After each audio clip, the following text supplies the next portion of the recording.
Olá, pessoal, é um prazer imenso estar com vocês aqui para mais uma das nossas aulas. Antes da gente começar, deixe já o seu curtir ou descurtir, tanto faz.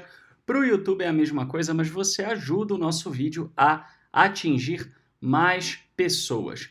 Bom, nós vamos então hoje falar sobre o capítulo de número 29 do livro de Gênesis. Então, nós estamos efetivamente tratando do começo aí da jornada de Jacó, né? Na realidade, Jacó já havia começado, né, a caminhar no capítulo anterior, né? Mas ainda estamos no começo da sua narrativa. Muito bem, e o capítulo 29, ele se subdivide em 4 temas. Nós vamos tratar de 3 desses 4 temas, porque o quarto tema, na realidade, é aquela coisa do capítulo não ter sido muito muito bem dividido, né? Porque a divisão em capítulos é uma coisa já da Idade Média, não é do texto original, né? E você tem o começo, né, da narrativa aí do nascimento dos filhos de Jacó, que é um outro assunto e que nós não vamos entrar hoje. Mas o capítulo 29 se subdivide em 4 temas básicos. O primeiro deles, a narrativa de Jacó e Raquel no poço. Uma narrativa que não à toa lembra bastante a narrativa de Eliezer, o servo, né, de Abraão, encontrando Rebeca. Depois, em seguida, nós temos o acordo de Jacó com Labão por Raquel. Nós vamos falar disso, né? Porque Jacó encontra Raquel no poço, se apaixona por Raquel e ele entra num acordo com Labão por Raquel.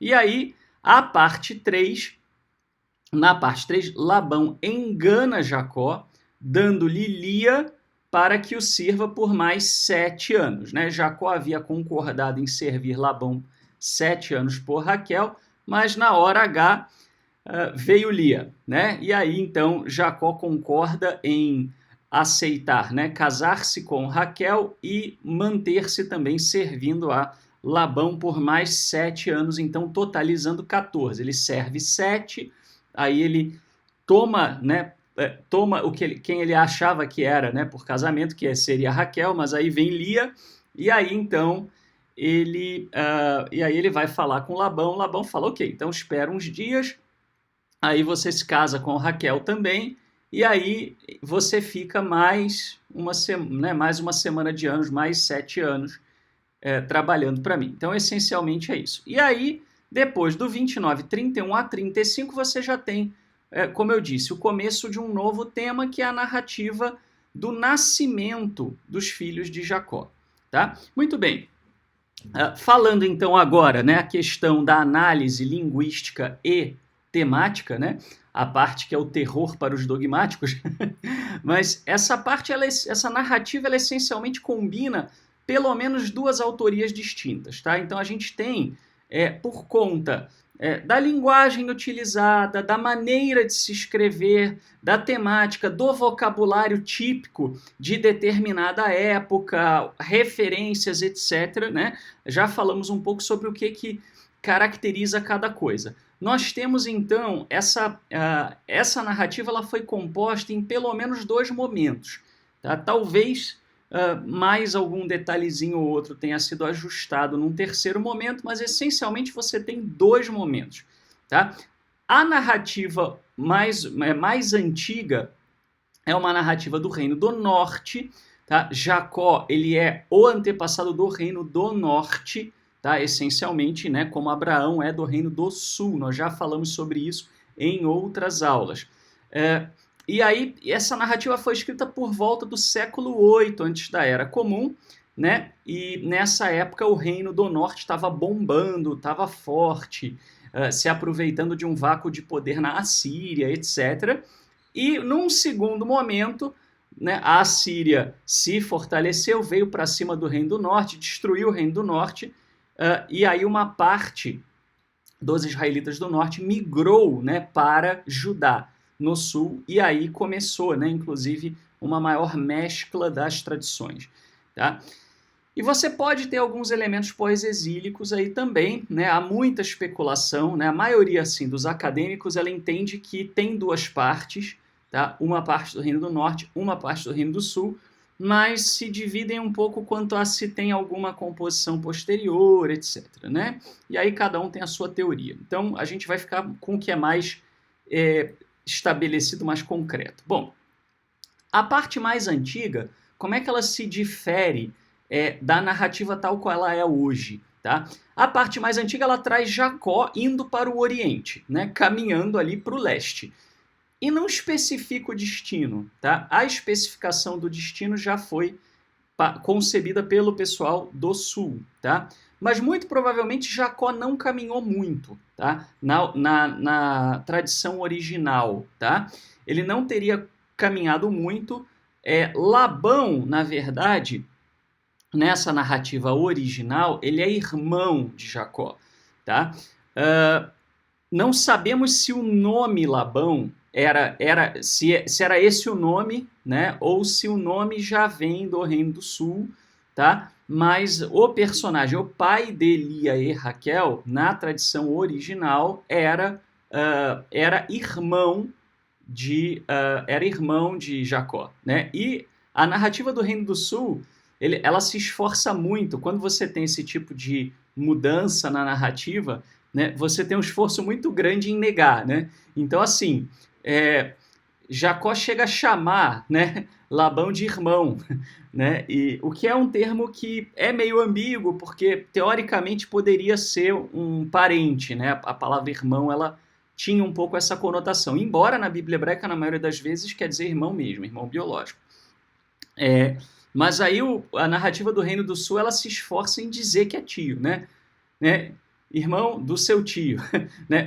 Irmão da sua irmã, da sua mãe Rebeca, irmão da sua mãe Rebeca, irmão da sua mãe Rebeca. Você tem toda hora, né, essa correção, entre aspas, né, de escriba, para quê? Para poder desfazer essa ideia, tá? Muito provavelmente isso tem a ver com o fato de que já para o Reino do Sul a ideia de um tio se casar com uma sobrinha não era bem vista, tá? Isso não era muito legal para o pessoal do Reino do Sul. Então, para evitar esse mal-estar, né, elas viram sobrinhas, na verdade elas não viram sobrinhas, elas viram, na verdade, Jacó passa a ser sobrinho de Labão e aí as filhas já são, né, um parentesco mais distante. Tá? Mas na narrativa original, ele é irmão de Jacó. Tá? Jacó, né, na narrativa original, lembrando, não era, né, parente de Abraão, né, nem de Isaac na origem. Isso é a partir da combinação das tradições do Reino do Sul e do Reino do Norte. Tá? Jacó é apresentado como um homem forte e trabalhador. Isso é típico daquela época do Reino do Sul, do Reino do Norte, perdão, o que o Reino do Norte estava vivenciando. Né? O Reino do Norte estava lá com as manguinhas de fora, estava forte, né, nesse momento.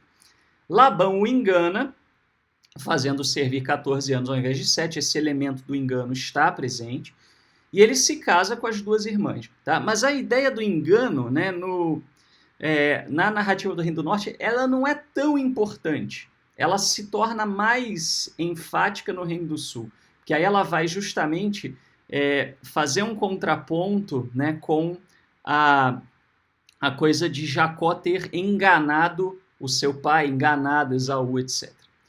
Não há rivalidade entre Raquel e Leia, né, ou Lia, né, tanto faz Leia ou Lia, tá, pessoal? Não, algumas traduções trazem Leia, outras trazem Lia, né? Então, né, o termo hebraico seria Leia, né? Mas se eu falar Leia, vocês sabem que eu estou falando da Lia. Se eu falar Lia, é a mesma coisa, tá? Bom, então Raquel e Lia elas não são rivais na origem, tá? A ênfase não está muito nas mulheres, né, naquela época. Ele se casa com as duas, tá? E provavelmente essa narrativa se remete aos contos ancestrais sobre as origens do Reino do Norte, né? Como eu falei, não são histórias literais. Então, assim, alguém poderia falar, mas então teve uma falsificação? Não, porque é um conto, né? Não é uma história literal. Tá? Essas narrativas etiológicas não são literais. Elas não devem ser tomadas literalmente. Tá? A gente tem N, N evidências disso que já foram apresentadas em outras aulas. Tá? E a segunda parte da narrativa? A segunda parte dessa narrativa, já dando uma forma mais final, foi escrita no Reino do Sul por volta do século VII, quando Judá já havia absorvido boa parte dos israelitas egressos da destruição assíria. Né? Judá não era um reino muito forte. Ele vai ficar mais forte a partir do exílio, né? Do exílio do Reino do Norte. Tá? Aí é que Judá realmente vai se fortalecer. Tá? E aí, nessa segunda parte, Jacó já vai na direção da Síria, né? Então ele já vai ali para o Nordeste, né? Onde é enganado, fica um bom tempo antes de poder regressar à Terra Prometida. Esse tema já espelha o exílio do Reino do Norte, o ressentimento do Reino do Sul, em virtude do Norte ter se voltado contra eles pouco antes do exílio.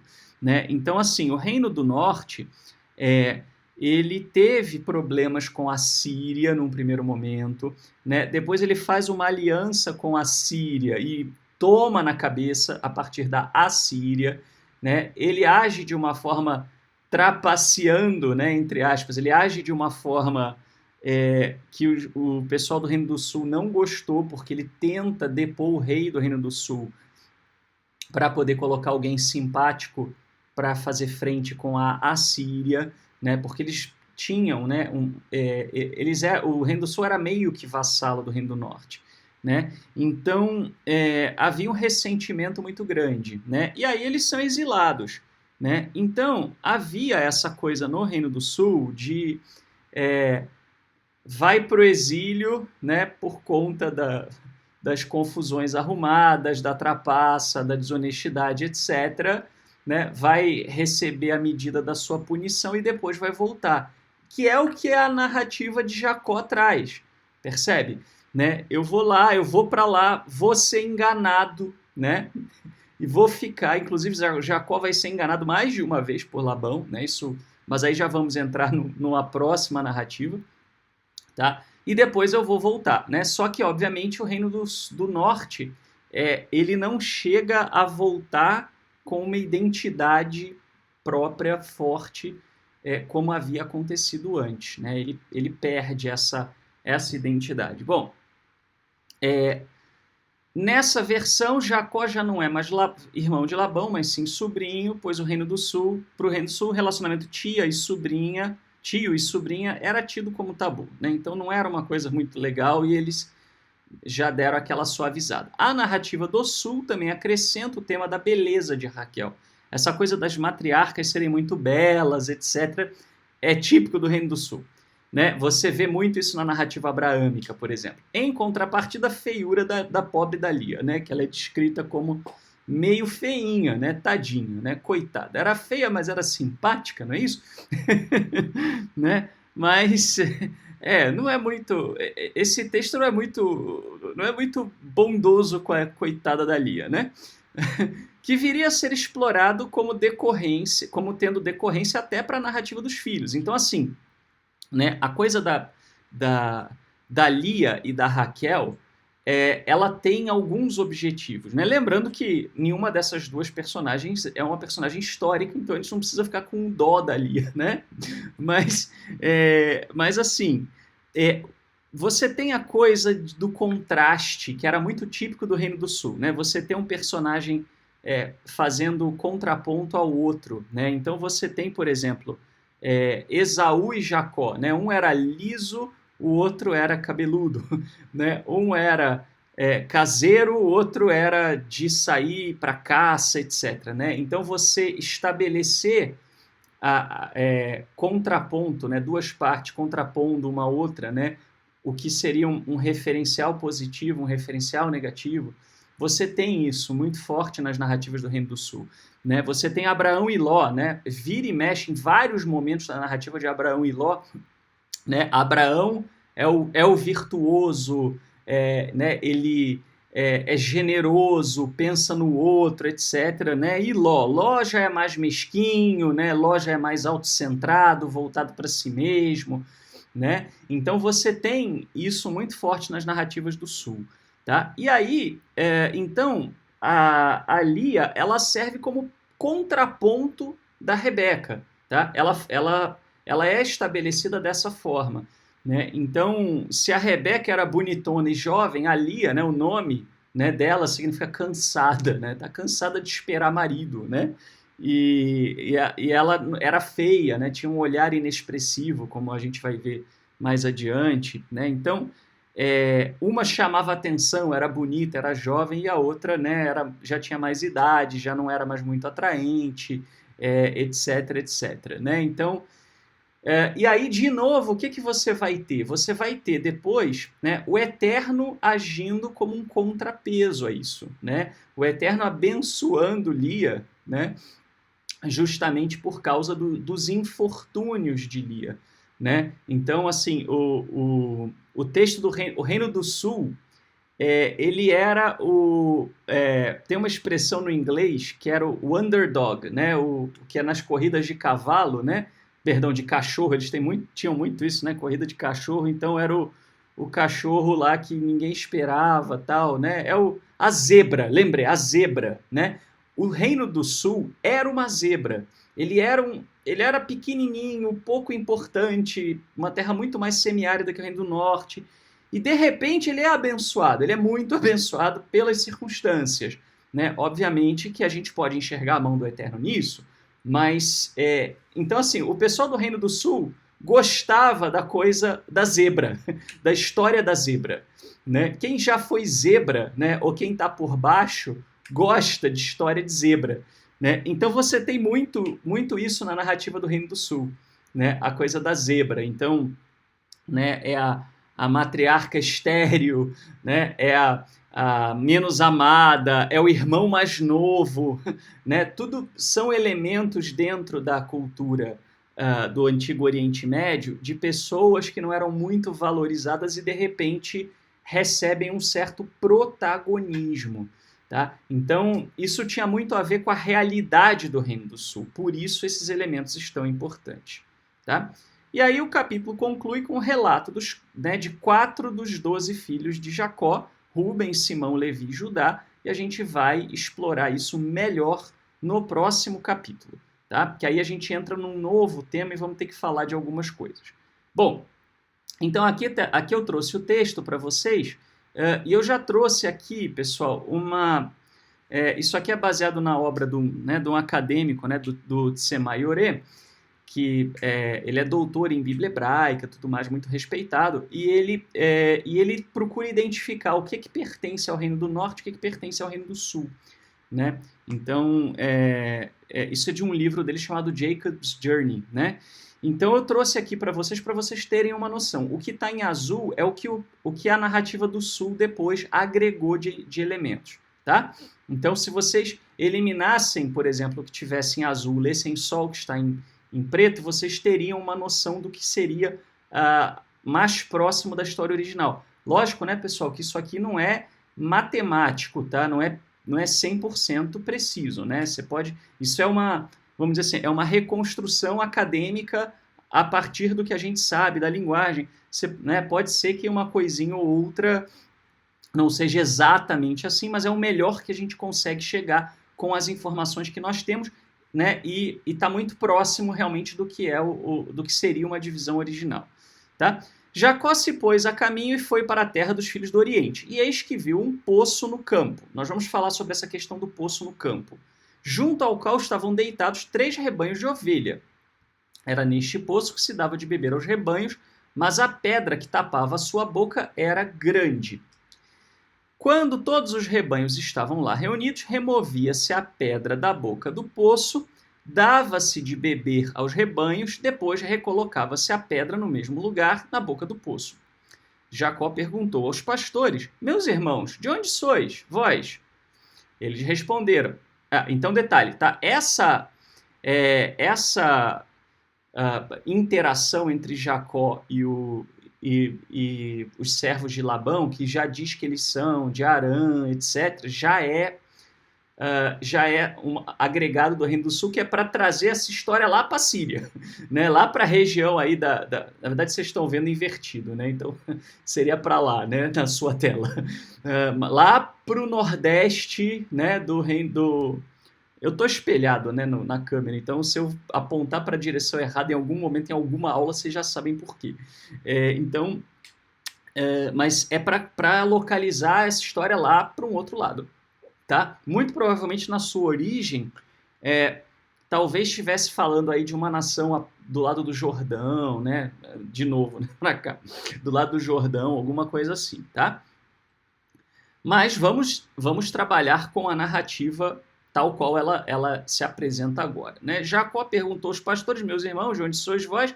Eles responderam, nós somos de Harã. Ele lhes disse, conheceis a Labão, filho de Nacor? Né? Nós o conhecemos, Nahor, né, em algumas versões, nós o conhecemos, responderam eles. Ele lhes perguntou, ele vai bem? Responderam, ele vai bem, e eis justamente sua filha Raquel que vem com o rebanho. Né? A coisa de Raquel vir com o rebanho já é uma coisa que vem de uma... Né, já também... muito semelhante à história de Rebeca. Só que é ao contrário, tá? Né, o déjà vu aí que eu vou falar, inclusive, né? Que, assim, a história de Rebeca, ela é baseada nessa narrativa, não é o contrário, né? Porque a narrativa de Isaac, na verdade, ela é construída em cima de elementos da história de Abraão e de elementos da história de Jacó. Tanto que é o patriarca menos importante, tá? Jacó disse, é ainda pleno dia, não é momento de recolher o rebanho. Dai de beber aos animais e retornai à pastagem. Mas eles responderam, não podemos fazê-lo antes que se reúnam todos os rebanhos e se retire a pedra da boca do poço. Então, nós daremos de beber aos animais. Conversava ainda com eles quando chegou Raquel com o rebanho de seu pai, pois era pastora. Logo que Jacó viu Raquel, a filha de Labão, irmão de sua mãe. Vocês vão ver essa coisa, justamente a dica que se dá, né, que tem boi na linha aí, é a repetição. Né? Não é normal você ter tanta repetição se fosse só uma informação de passagem. Tá? Mas tem uma ênfase absurda no fato dele ser irmão da mãe. Né? Por quê? Justamente para ressignificar a relação entre Jacó e Labão. Então, logo que Jacó viu Raquel, filha de Labão, irmão de sua mãe, e o rebanho de Labão, irmão de sua mãe, aproximou-se, retirou a pedra da boca do poço e deu a beber ao rebanho do irmão de sua mãe. Repara, né? Eu, escriba do século VII, quero muito que você, leitor, entenda que é irmão da mãe, tá? Não é irmão dele, irmão da mãe, tá? Jacó deu um beijo em Raquel, isso aqui não é beijo cinematográfico, tá? Sinto decepcionar aqueles que são fãs de um romantismo, né? Estilo filme hollywoodiano, mas o beijo aqui era comum no Oriente Médio, aliás, até hoje, né? Se for lá na casa de alguém no Oriente Médio, a pessoa vai te receber com um beijo, né? Vai vir aquele camarada, né, barbado, né, te dar um beijo. Opa, pera aí, não precisa tanto afeto assim, né? Quantos dias você não lava a sua barba? Mas tô brincando. Mas eles são afetuosos, né, na forma, e eles eram. Então isso aqui não é necessariamente um indicativo de romance, tá? Agora, isso aqui sim, depois caiu em soluços, né? O choro dele, né, muito provavelmente, aqui sim, a maioria dos acadêmicos entende, né, que ele chorou de alegria porque, né, ele encontrou uma pessoa né, de quem ele se afeiçoou e era parente. Né, a coisa da parentela era importante para eles. Né, e eles não tinham... A coisa até das leis de incesto, etc., elas vão sendo desenvolvidas ao longo do tempo. Elas não eram tão... como são hoje, né? Não eram tanto como são hoje. Né? Tanto que você tem lá no Egito, por exemplo, os faraós se casavam, né, com, às vezes, até irmão de sangue. Né? Então, era outra cultura. Tá? Depois, no Reino do Sul, né, a coisa de é sobrinha já não pegava tão legal. Né? Para a nossa cultura seria estranho, né, alguém casar-se com a própria sobrinha, mas a cultura deles era completamente outra. Né? Contou a Raquel que ele era parente de seu pai. Né? Na realidade, aqui, a tradução da Bíblia de Jerusalém deu uma esculhambilson aqui. Né? Na verdade, o original, o termo hebraico que está aqui é irmão de seu pai. É que eles já estão interpretando irmão como parente, tá? Mas, né, que seria o que realmente o texto do Reino do Sul quer que a gente pense. Mas eu acho importante vocês saberem que o termo original é irmão, tá? Né? De novo, ó, e que era filho de Rebeca, né? Assim, para justamente ressignificar, é irmão, mas peronomútil, tá? É irmão, mas irmão aqui num sentido mais amplo, né? E ela correu para informar ao pai. Ouvindo que se tratava de Jacó, filho de sua irmã, Labão correu ao seu encontro, apertou-o em seus braços, cobrindo-o de beijos, e o conduziu para sua casa. Então Labão, né, foi lá, recebeu tal, e Jacó contou-lhe toda essa história. Então Labão lhe disse, aqui também, né, já é uma coisa mais do Reino do Sul, tá? Então Labão lhe disse, sim, tu és de meus ossos e de minha carne. E Jacó ficou com ele o mês, tu és de meus ossos e de minha carne, Jacó ficou com ele o mês inteiro.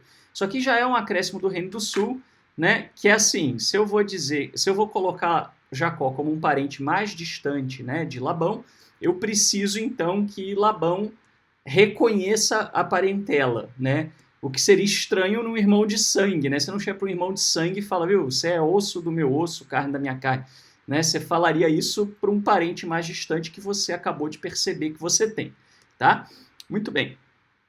Então, falando da questão aqui do déjà vu, em uma cena, comentário da Jewish Study Bible, tá? Da Bíblia de Estudos Judaicos, de Gênesis 29, de 1 a 30, em uma cena notavelmente semelhante à do capítulo 24, quando o servo de Abraão encontra uma esposa para Isaac, Jacó chega a Harã, quando encontra a filha de Labão, Raquel, e inicia as negociações para se casar com ela. Mas desta vez as coisas não acontecem não acontecem bem. Eu acho que aqui deu um bug aqui. Não acontecem bem e Jacó, o trapaceiro, deve tomar uma dose pesada de seu próprio remédio amargo. A ideia de Jacó como trapaceiro não é uma coisa original do Reino do Norte, né? Para o Reino do Norte, muito pelo contrário. Tá? Mas para o Reino do Sul, isso é importante, né? Porque eles já tinham sido trapaceados pelo Reino do Norte.